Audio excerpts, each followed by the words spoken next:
Good morning. The Harper government will deliver its throne speech later today. The speech will lay out the Conservatives' legislative plans for the next 2 years. For more on this story, we go to Cormac McSweeney, the Parliament Hill bureau chief for City News. This throne speech is all about the pocketbooks of Canadians, with the government trying to help you out on everything from making your flight on time to the TV channels that you want to watch. Now, it will be focused on the consumer with many populist measures like unbundling TV services, capping roaming charges for cell phones, and increasing competition in the wireless sector. The aim is to give you more choice while helping you save some cash on your monthly expenses. Now, there will also be an air passenger bill of rights. That means if airlines do things like overbook a plane and you get bumped from that flight, you may be compensated. The NDP has been pushing for these consumer protections for some time, and they're claiming that the government is using these populist initiatives to try and change a channel from the Senate expense scandal. Speaking of the Senate, reforms to the upper chamber won't actually be in the throne speech. Now, the reason for that is that the government says it is still waiting to hear back from the Supreme Court about the constitutionality of reform on the Senate and how it can actually be done. But the NDP and other opposition parties say they're just trying to use delay tactics out of all of this. All right, thank you, Cormac McSweeney. In the U.S., congressional leaders continue to work on a deal to end the partial government shutdown and prevent default. They have until midnight tonight to raise the debt ceiling. Senate leaders are hopeful that they'll succeed where the House has failed, and will have something positive to announce today. The U.S. Treasury has said it would run out of money to pay the nation's bills tomorrow. It would essentially hit its credit limit, the debt ceiling set by Congress. TransLink's Compass Pass card plan was supposed to protect taxpayers from fare evasion, but the system's rollout isn't even complete, and a loophole has already been found.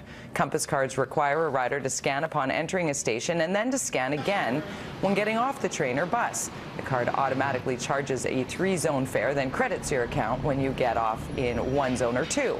A glitch means users can get off the train after 1 zone and scan the card so they're charged only once. TransLink's plans to combat the problem with fare checks. The Compass card system had a budget of over $171 million, but TransLink has admitted there will be cost overruns. The Surrey 6 trial has started its 3rd week with some very graphic evidence. The courtroom was warned before a video of the crime scene was played, giving mother of victim Chris Mohan the chance to leave. The footage shows the inside of the suite in which 6 people were gunned down in 2007. The police officer who videotaped the scene also testified about his experience. 3 men are on trial for the murders. The Crown says they went to the building to kill Corey Lal over a drug debt, then killed 5 other bystanders. The Vancouver man convicted of human trafficking and sentenced to 18 months in jail is reportedly planning an appeal. Franco Orr illegally employed a Filipina nanny and lied to immigration officials. The Crown wanted Orr to get up to 6 years in prison, but yesterday the judge rejected that, saying prosecutors failed to prove the nanny was treated like a slave. Rogue dentist David Wu will spend 3 months in prison, but first he has to be caught. Wu has been on the run since his illegal clinic was shut down in May. The judge convicted Wu in absentia, finding him guilty of civil contempt. The College of Dental Surgeons was hoping for a longer sentence. We're satisfied with the ruling. We obviously pushed for criminal contempt, but the judge's reasons are very cogent, and the college is very happy with them. Wu ran his clinic out of a house in Burnaby. The college says it was unsafe and unsanitary, recommending all patients get tested for HIV and hepatitis. A Chase, BC donkey rescue organization is bursting at the seams. The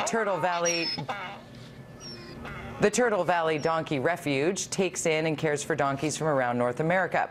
Earlier this year, it took in another 15 from Vancouver Island. That means the center is running near capacity and needs all the help it can get. The couple who run the center is looking for more land so they'll be able to care for even more abandoned donkeys. I just think it's a really great cause, and I think it's really great what the people and the volunteers do here.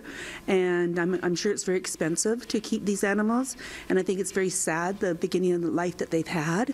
It's just a really good cause. If you'd like to help or want to visit the refuge, check it out online at turtlevalleydonkeyrefuge.com.